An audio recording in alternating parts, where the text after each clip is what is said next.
سیدنا حضرت محمد جعفر صادق رحمۃ اللہ علیہ، حضرت امام علی زین العابدین کے پوتے حضرت حسین رضی اللہ عنہ کے پڑ پوتے امام محمد جعفر، انہی میں سے سنت نبوی صلی اللہ علیہ وسلم کے یوسف، طریقت کی زینت، معرفت کے ترجمان اور صفوف کے مزین حضرت ابو محمد جعفر بن محمد صادق بن علی حسین بن علی بن ابو طالب رضی اللہ عنہم بھی ہیں۔ آپ بڑے بلند حال، نیک سیرت، ظاہر و باطن کی آراستہ و پیراستہ تھے۔ تمام علوم میں آپ کے عمدہ و لطیف اشارات موجود ہیں۔ آپ کلام الہی کی باریکیوں اور طریقت کے معنی سے واقفیت کی بنا پر مشائخ میں مشہور ہیں۔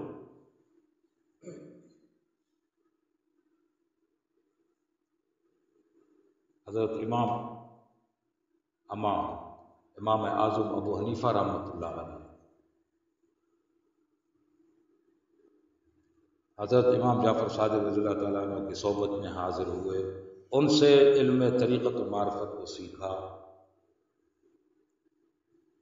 اور 2 سال صاحب علم، فقیہ، محدث، وقت کے بڑے امام مفسر ہونے کے باوجود ضرورت سمجھی کہ حضرت امام جعفر صادق رضی اللہ تعالیٰ عنہ کی صحبت میں جایا جائے اور ان سے کچھ حاصل کیا جائے، اور پھر یہی حضرت امام اعظم ابو حنیفہ رحمۃ اللہ علیہ، جن کے مسلک کے ہم پیروکار ہیں، فرمایا کرتے تھے لولا السنتان ہلک النعمان، اگر یہ 2 سال نہ ملے ہوتے نا جو امام جعفر صادق کی صحبت میں گزارا تو نعمان برباد ہو چکا ہوتا اس علم کے ساتھ۔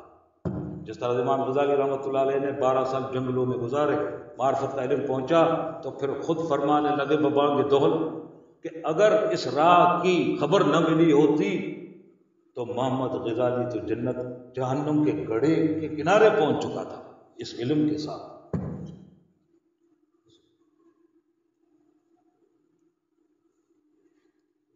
طریقت کے موضوع پر آپ کی بہت سی تصانیف مشہور ہیں، ہمارے سامنے نہیں آئی ہیں۔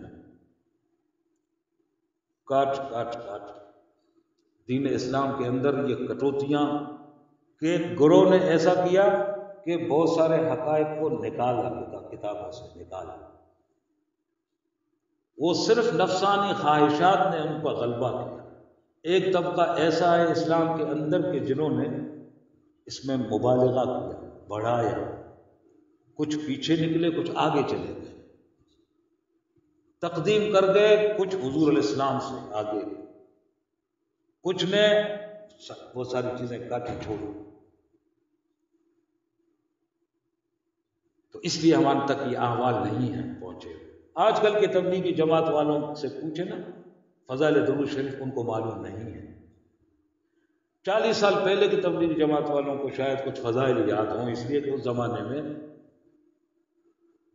اس کتاب کے اندر فضائل کیا کہتے ہیں اعمال، اس کے اندر ایک باب اسی طرح موجود ہے جیسے باقی ابواب ہیں، ذکر کے، قرآن کے، نماز کے، درود کا باب تھا۔ کاٹ دیا۔ ہم سمجھتے ہیں کہ یہ بغض رسول میں کاٹا، ہم یہ سمجھتے ہیں کہ یہودیوں کے سازشی لوگ ان کے اندر گھس کے آ گئے اور ایسی ترغیب دی، ایسا ماحول بنا دیا کہ تاکہ حضور سے تعلق، نسبت، محبت ان کے دلوں سے جب نکل جائے گا یہ خالی ڈبے ہوں گے، حضور کے بغیر کچھ بھی نہیں ہے بندہ، اللہ کو پرواہ نہیں ہے ایسے کی جو رسول سے ہٹ کر کہیں وہ اللہ کی طرف جاتا ہے۔ لیکن آج کی جماعت والے کو یہ کہو نا، وہ ناراض ہوگا، نہیں مانے گا اس بات کو۔ یہ کیسے ہو سکتا ہے کہ اس میں درود شریف تھا اور نہیں ہے؟ بابا ہمارے سامنے کی بات، یہ تو ہمارے سامنے کی بات ہے نا، اپنے عمر میں ہم نے یہ چیز دیکھی۔ اسی طرح جب بنو امیہ کے والے حکومت میں آئے نا، انہوں نے بہت ساری چیزیں ایسی جن کا تعلق حضور اور ان کے پاک گھرانے سے تھا، کاٹ کر ایک طرف کر دیا، اور اپنے جو مزاج میں ان کے راس آیا ان کو ہم تک پہنچایا۔ یہ ہوتا چلا رہا ہے۔ تکمیل اسلام کا مجدہ اللہ نے وہی کے ذریعے جب سنایا، 1.25 لاکھ صحابہ نے اس کا اقرار کیا، تو پھر اللہ کے حضور میرے حضور علیہ السلام نے اللہ کو گواہ بنایا کہ اللہ تو گواہ رہنا، یہ مانتے پورے کا پورا پہنچا ہے۔ اس وقت پورے کا پورا پہنچ چکا تھا۔ اس کے بعد یہ جو زبردستی والی خلافتیں چلی ہیں نا، اس میں بہت چیزیں نکالی گئی ہیں، بہت چیزیں، خصوصاً یہ معرفت، طریقت، روحانیت کے جو عنوانات ہیں، اس سے ٹچ کھانے والی جتنی چیزیں نا، ان کو یہود کی سازش سے انہی کے بندے عالم بن کر آئے، اسلام کے اندر داخل ہوئے، انہیں چیزیں کٹوا دی، اس لیے ہمارے پاس ان کے حالات ہی نہیں۔ اب تو اللہ سے مانگ کر ان کے حالات ہم تک پہنچ رہے ہیں، اللہ سے۔ آپ نے فرمایا من عرف اللہ وعرض عن ما سوا، جس نے اللہ کو پہچان لیا، پھر اس کی حالت یہ ہوتی ہے کہ وہ غیر اللہ سے منہ پھیر لیتا ہے۔ یعنی عارف الہی وہ ہے، اللہ کو پہچاننے والا شخص وہ ہے جو غیر اللہ سے منہ پھیر لے۔ یہ دلیل ہے کہ جس کا منہ غیروں سے پھرا ہوا ہے تو یہ عارف باللہ، یہ اپنے رب کو جانتا ہے۔ یہ دلیل ہے کہ اگر اس کا دل خشیت خدا سے پر ہے تو یہ صاحب علم۔ انما یخشی اللہ من عبادہ العلماء، اللہ پاک نے فرمایا کہ اس کے بندوں میں سے اس سے وہی ڈرتے ہیں جو صاحب علم ہے۔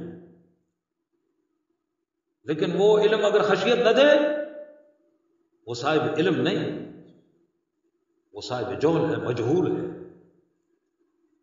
علم الہی ہو، خشیت الہی نہ ہو، یہ کیسی بات ہے؟ پھر اس کا مطلب یوں لیا جا سکتا ہے کہ جو رب سے ڈرا وہ صاحب علم ہوا،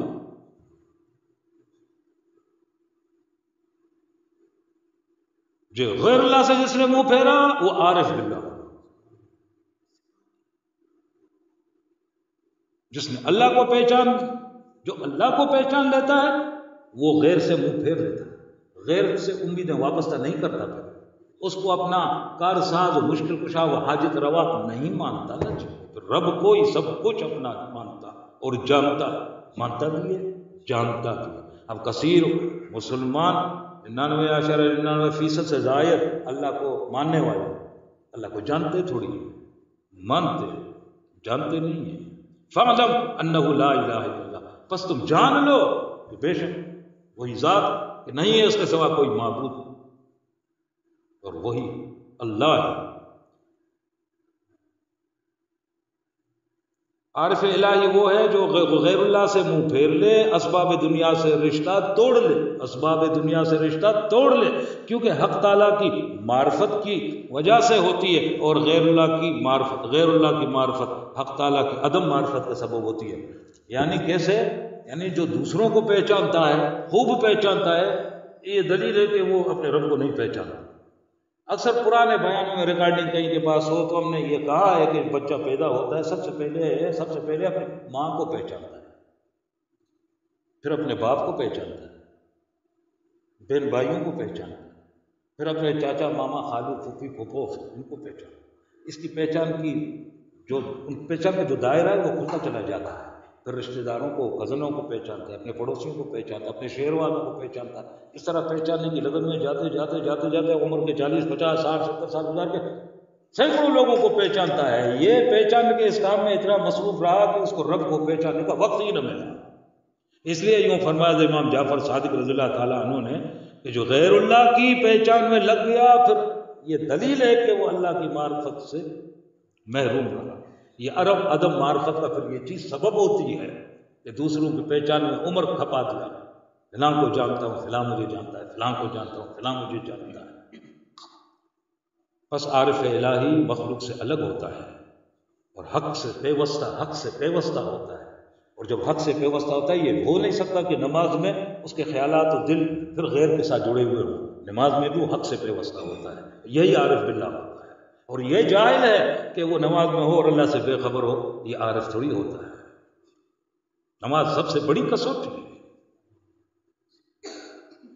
غیر اللہ کی اس کے دل میں اتنی بھی قدر نہیں ہوتی کہ ان کی طرف دھیان جائے، خیال جائے، اتنی قدر نہیں، خیال جائے۔ میرے شیخ نے جب ہم ذکر کے حلقے میں شرکت کرنے وہاں نعمانیہ مسجد جا رہے تھے طارق روڈ کی طرف، اچانک میرا ہاتھ اچانک پکڑا، پتہ نہیں کس دنیا کی دھن میں تھا نا، انہوں نے جانکا محسوس کیا، پکڑ لیا۔ بھائی اس دنیا کا تو کوئی خیال ہی نہیں ہونا چاہیے، یعنی تم ادھر ڈوبے میرے ساتھ چل رہے ہو، اور ڈوبے دنیا میں ڈوب، دنیا کے اندھیرے سمندر میں ڈوبنا، اس تاریک اور ظلمت بھرے اس باہر سے خود کو نکال کر بحر نور میں، بحر وحدت میں کود جا۔ یہ باتیں تو ہمارے اوپر سے گزرتی ہیں کیونکہ ہم مادہ پرست ہیں، مادہ پرست۔ روحانیت ہمیں کہاں ہضم ہوتی سمجھ آتی ہے؟ روحانیت اس کو سمجھ آتی ہے جس نے مادہ سے ہاتھ اٹھا لیا۔